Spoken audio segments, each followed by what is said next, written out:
Okay, we did a little short video on that flathead block. It's a 38 model. Steve Coppock was involved in connecting this up to Ed. So we're going to do a little update on what's going on with it. Good morning, Ed. Good morning. How's your day going? Fine, fine. Good. Good morning. Sun shines this morning. Maybe it's about 10:30. A little cool breeze, so it's a perfect day in Arizona. It is a perfect day. Yeah, good. Yeah, good for. I Probably agree. the golfers will like it in the afternoon. Probably be too hot in the afternoon. Anyways, we're going to update everybody a little bit on this 38 Ford motor. That's right. The 38 Ford motor, I had one tore apart. The customer took it out of the car. I think it said something about his dad owned it. The guy who brought it in is probably 65 years old, and he got referred to another guy, Steve, that has all the motors in the video. He referred him. So it's because we're all friends. We're all motor family. That's right. In Arizona. We enjoyed you and Steve together on that dyno. That was a fun time. And many more of my Arizona friends and all my good car friends. That's right. Anyways, we're going to update a little bit on a 38 Ford motor. Yep. It was 38 Ford was 1 year only. That's the year they were trying to change over, so the water pumps are in the block. And then there was 21 stud and a 221 cubic inch. So it had a real small bore. Yeah. And then the connecting rods, we can show you that on here. Yeah, let's have a look. The connecting rods, the bearings are wide bearings, which everybody kind of knows that on 38 Ford. And then the bearing slides on the rod, spins on the rod, and also spins on the crank. But you have two connecting rods on one bearing. They share one. They share one bearing, yeah. Both rods do. Yeah. So. And that's wild. This particular one, he said when the last time they drove it was several years ago, it had a knock in the motor. So I was kind of afraid of that. I said, well, we'll see what happens here. So we tore it apart. And a little bit about the 38 Ford too is here's the camshaft is a little different because it's pressed on. Oh, there's no bolts in it. You press it on, and you have to have this lined up here when you press it on. Oh, right. So it gives your timing in order because there's no other way.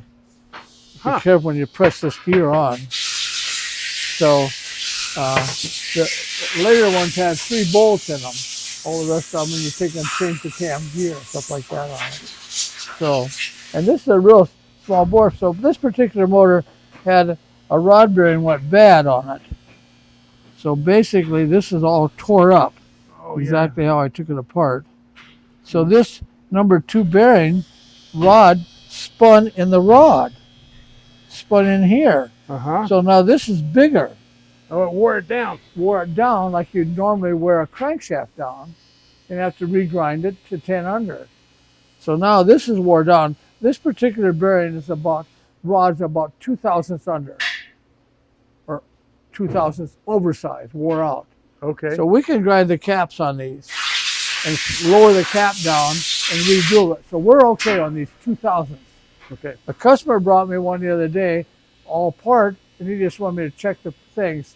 And out of his connecting rod bearings, he had one good one.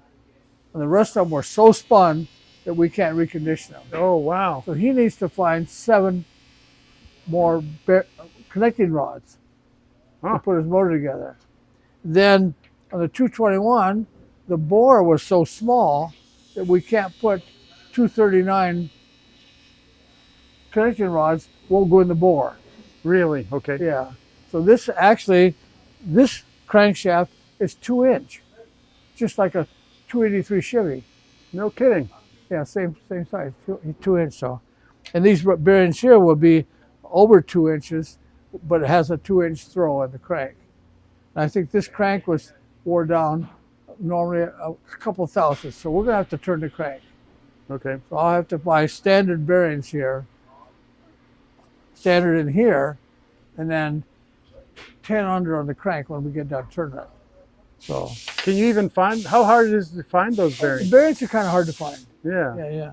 So here's the bearing here that this connecting rod here is all tore up. And then it's actually spun on the back side, so the Babbitt and the bearing all came loose. So this got a big groove here. Oh, yeah. Between this and this. Yeah, you can see it. Yeah, big groove. Maybe this is probably 5 thousandths under. than this rod here because it wore Wow. out. Yeah, there's Yeah. a pair of them like that. Okay. Yeah. And these were Babbitt bearings. Well, they're Or- Babbitt bearing. Yeah. that's Yeah, a regular these bearing, are yeah. Babbitt bearings. That's the way they were. Can you replace them with insert bearings? or No, not? we can't. You can, but the only ones I think that make that rod with the insert bearing is maybe a scat. And Okay. it has to be a long rod like this. A Chevrolet rod would not do this. It's Mhm. too short. So it has to be a long rod, and I think Scat does make a rod, brand new set of rods with the insert bearings. Okay. And we probably put Chevy bearings in it, Uh-huh. and then change the rod. So he has that choice of repairing it. Yeah. Huh. So it's kind of difficult. Yeah. How about the block itself? The block itself had about 5,000 wear in it. Again, 38, so it shouldn't have. And this is the first time this motor's been tore apart. Yeah. So it didn't have that much ridge in it, so we're okay. We'll probably bore this motor 30 over. Okay. Put rods and pistons and do the crank, and the valves are all in good shape, but we don't use them. The 38 valve has a split guide. You upgrade to the 8BA, don't We you? upgrade everything to the late model. Yeah. Yeah. So it's easier to work with, and it has the regular 2 locks on the end of the thing instead of that horseshoe on the end of the valve. Are you able to put those newer valve designs in any of the old Flathead Fords? Yes. Yeah. They're all the same. Yeah. Okay. So New that's a guides. good upgrade for Yeah, anybody. new guides, valves, springs. The springs on that type of thing is a shorter spring. Okay. These had a long valve spring in it, and we just throw it all away. Yeah. Don't use any of it. So, Yeah. so we need valve guides, springs, valves, keepers, locks, and the whole thing, and upgraded to a 49 to 53 type valve. Yeah. Okay. So that'd be a lot easier. Now, when you say 38 only, is the 38 only. is the with the head any motor- different? It's a 21 stud head Right. and 221 cubic inches, but the water pumps were not in the head; they were in the block. That's the only year they did that. And what about the outlets? Are they different? The outlet's the same. Okay. Yeah, yeah. In the middle of the head, like a 48. Huh. Yeah, they couldn't. That was it. So we have to be careful with the motor. That's all I can say. It's only 1 year motor. Yeah. So yeah, you want to be pretty careful. You don't want to hurt anything. Yeah, that's you for don't sure. want to be careful tearing it apart. Yeah. Yeah. And So- some guy the other day talked on the I watched the videos, Oh yeah. and the guy was asking about how to get his valves apart. So I told him to look at my video, and it shows you how to get. the Oh, valves that's apart. right. Yeah. If you're on YouTube or something, Yeah. Ed's got a Yeah, Flathead that's exactly video. right. Yeah, yeah. That's right. So it's always help him out. That's good. How long is it going to take to get this put back together? Well, we have to do machine work first, always. Yeah. And once we get the machine work, then we have to find parts. Yeah. And I always like to bore something over. We might bore it over. I don't like to bore a motor any more than we have to. So if we bore it maybe 20 over and turn the crank, then we can't buy parts for it. We can always turn it a little bit more. So if I can't buy 10 under bearings for this, and I could have found a set of 20s, we can take it down the street. We turn our own cranks. We take it down the street and just turn the cranks 10, 20 to match the bearings. Okay.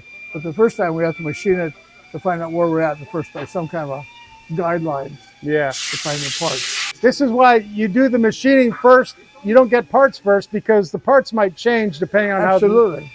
And you don't want to buy parts until you get the machine work done, you know what you're looking for. Right. Yeah, yeah. So you try to be fast and you're going to go backwards. Yes, that's right. Yeah, yeah, yeah. Okay, that's great. Well, we're going to follow up on this then and see how it goes. Yeah, good. Thank you, Ed. Thanks.